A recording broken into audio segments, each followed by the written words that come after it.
Selamat malam para netizen dimanapun kita berada. Salam inspirasi bagi kita semua. Cukup menarik ya. Dari kemarin saya amati bahwa terkait dengan ijazah Pak Jokowi yang diduga oleh Pak Bambang Trimulyono ini sudah selesai sebenarnya. Kenapa Yusril masih mempertanyakan itu begitu kan? Saya kira ini sangat apa ya? Sangat Yusril sangat kalau apa yang disampaikan Egy Sujana sebagai kuasa hukum Pak Bambang Tri ya seharusnya digugat langsung begitu, kira-kira seperti itulah. Bahkan hari ini ada berita seperti ini, sidang pencabutan gugatan ijazah palsu Jokowi telah digelar 14 November. Yusril menyesalkan, dan bahkan dikutip dari CNN Indonesia, dia mengatakan sidang pencabutan gugatan ijazah Jokowi telah digelar 14 November. Jadi ini keluar beritanya 17 November 2022 ya. Dalam artian ya ini kan sudah selesai sebenarnya. Kenapa masih disesalkan? Kenapa masih diungkit kembali? Kira-kira seperti itu. Tapi perlu diingat, sampai kapanpun kalau Pak Jokowi belum menunjukkan ijazah yang asli, maka ini aja menjadi spekulasi di masyarakat. Ada yang mengatakan bahwa bisa dikatakan spekulasi lagi begitu, dan bahkan di Twitter sangat ramai sekali seperti ini. Ini di Twitter sangat ramai ini, kalau kecewa kau saja yang gugat, jangan kebanyakan omong. Masyarakat Indonesia kecuali cebong ingin agar tuntas persoalan ini. Sayang penggugat sudah mencabutnya di PN Jaksel, sementara yang punya ijazah aslinya juga nggak mau rilis, pamerkan dan ke masyarakat Indonesia lewat TV nasional. Ya tinggal tunjukkan saja Pak Jokowi ijazahnya begitu kan, biar tidak menjadi spekulasi begitu. Hari ini muncul lagi berita ini, berita itu dan sebagainya begitu kan. Selama Pak Jokowi belum menunjukkan ijazah yang asli, maka ini menjadi spekulasi besar dan bahkan lebih tambah parah begitu.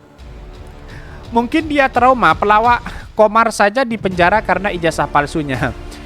Gue kalau ada yang gugat ke pengadilan soal ijazah gue, tenang aja, kan tinggal tunjukin pada hakim ini ijazah saya. Hakim tinggal tok tok tok tok, selesai, beres. Tenang, nyaman. Lah ini malah pelapornya ditangkap. Huhui. Inilah komentar-komentar netizen yang saya bacakan ini, pro dan kontra ya. Ada yang mendukung dan ada yang tidak. Tetapi perlu diingat, selama Pak Jokowi belum menunjukkan ijazah yang asli, publik masih belum percaya. Kira-kira seperti itu. Tinggal lu gugat lagi kan, gitu aja kok repot. Biarlah kebenaran hanya milik Allah, yang tahu asli atau tidak hanya yang bersangkutan. Ada sekolahnya, ada teman sekolahnya, ada ijazahnya yang palsu laporannya. Orang yang meragukan keaslian ijazah seorang presiden seharusnya juga curiga dengan keaslian ijazah semua orang. Contoh, lebih mudah memalsukan ijazah untuk menjadi seperti Yusril dibandingkan memalsukan ijazah untuk jadi presiden. Walaupun dua-duanya tidak mungkin. Ya bisa jadi seperti itu begitu, karena ini adalah politik begitu kan. Kalau diambil ke ranah politik, itu baru Yusril, ada puluhan juta atau mungkin ratusan juta yang kecewa. Padahal mau palsu atau asli, dia tetap presiden. Haha. Terus logikanya dibalik. Kalau nggak masalah palsu atau asli, ngapain juga diributkan di pengadilan? Akhirnya kita hanya tahu sampai mana kualitas seorang Jokowi, itu aja tanpa kesimpulan. Pak Profesor mau ikutan di netizen, pembuktian palsu aslinya ijazah itu harus langsung ke pihak yang berwenang keluarin ijazah, bukan suruh Jokowi hadir tunjukkan ijazah yang asli di hadapan hakim. Hakim mana bisa tunjukin itu asli apa enggak, kecuali kalau cuma dijundukin doang. Ini sangat lucu sekali apa yang saya bacakan ya. Jadi muncul lagi hal seperti ini begitu kan dari Yusril ini begitu. Jadi walaupun sudah dicabut, tetapi ada spekulasi lagi di masyarakat. Apalagi ini menjadi bola liar begitu, apalagi dikaitkan dengan politik. Ya bisa saja sampai beberapa tahun tidak bisa kelar-kelar kalau seperti ini begitu. Ya seharusnya menurut saya pribadi ya tunjukkan saja ijazah Pak Jokowi, semuanya akan beres begitu.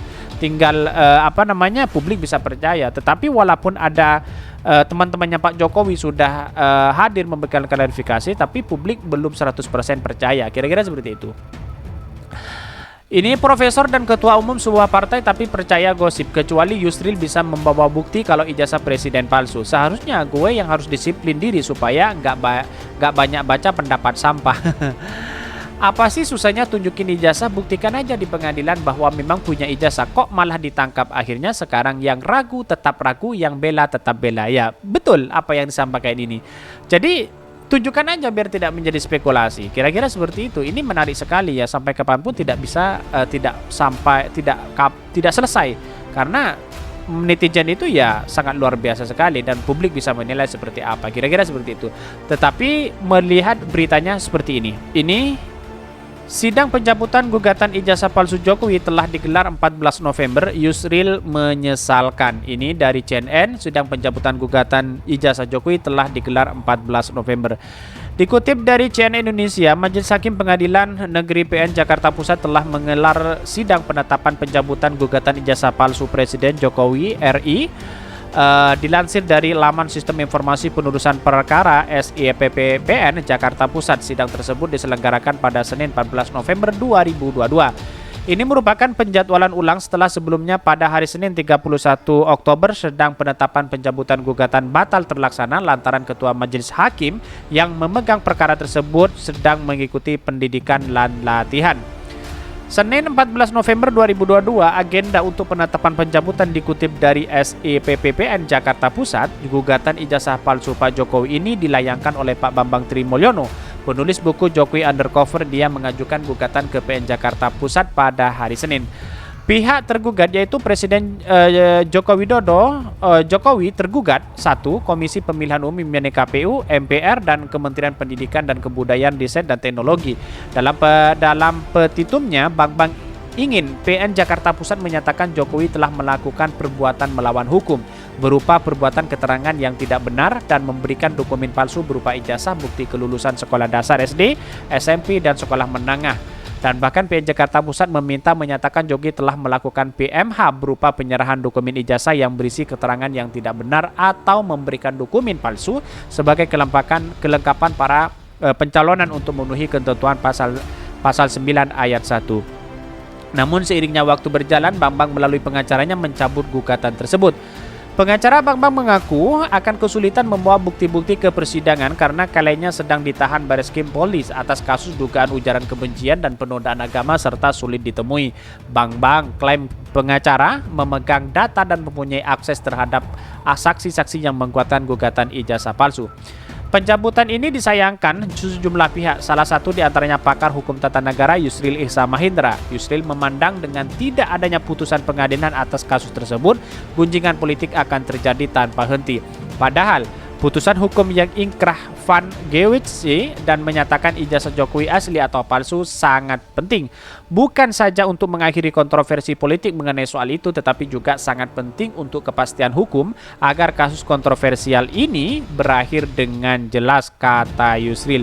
Ini sangat menarik sekali ya. Memang Yusril mendorong hal ini, tetapi perlu diingat bahwa yang menjadi spekulasi hari ini sangat luar biasa sekali begitu kan. Jadi tidak hanya masyarakat, tidak hanya di kalangan orang-orang tertentu, tetapi publik bisa menilai sendiri terkait dengan ijazah Pak Jokowi. Dan hari ini sudah sudah dicabut laporannya begitu kan. Sudah ada ketentuan sah secara hukum, tetapi sampai hari ini Pak Jokowi belum menunjukkan ijazah yang asli begitu. Ini yang kemudian disayangkan oleh sejumlah pihak karena ini menjadi spekulasi. Benar apa yang dikatakan Yusril bahwa kalau Pak Jokowi tidak datang, Pak Jokowi tidak menunjukkan itu, akan menjadi spekulasi besar dan apalagi dikait-kaitkan dengan hal yang politik. Kira-kira seperti itu. Bahkan Yusril menyesalkan terhadap gugatan ini begitu kan.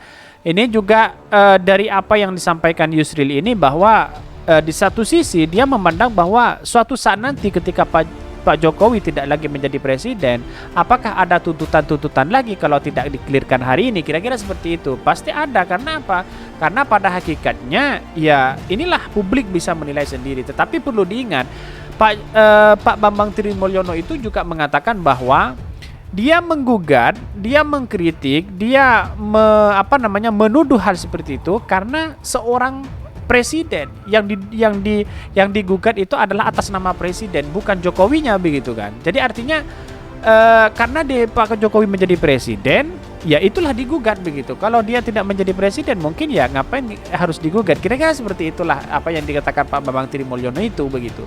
Jadi kalau menurut saya pribadi lah, sampai hari ini biar tidak menjadi spekulasi lagi ya tidak tunjukkan aja begitu. Itu aja kok repot. Dan bahkan teman-temannya Pak Jokowi kan sudah ada sebenarnya, tinggal tunjukin aja bersama-sama begitu, itu aja begitu kan. itu sebenarnya apa namanya, kalau mau dituntaskan begitu, kira-kira seperti itu. Dan bahkan komentar-komentar netizen sangat ramai sekali, ada yang percaya, ada yang tidak dan sebagainya. Inilah netizen begitu, inilah publik. Tetapi walaupun berkomentar seperti itu, itulah bagian dari demokrasi kita, bagian dari kritik kita. Tetapi mengkritik, memberikan saran itu boleh-boleh saja, tetapi jangan sampai mengarah kepada kebencian kepada kelompok manapun, kepada siapapun, karena negara kita itu berada di naungan nilai-nilai demokrasi Bhinneka Tunggal Ika. Mungkin itu yang kami sampaikan. Tonton terus channel Hodari Podcast Rakyat ini karena ada berita-berita menarik dan viral setiap harinya. Salam para netizen, salam inspirasi bagi kita semua. Jangan lupa di subscribe channel YouTube Hodari Podcast Rakyat ini.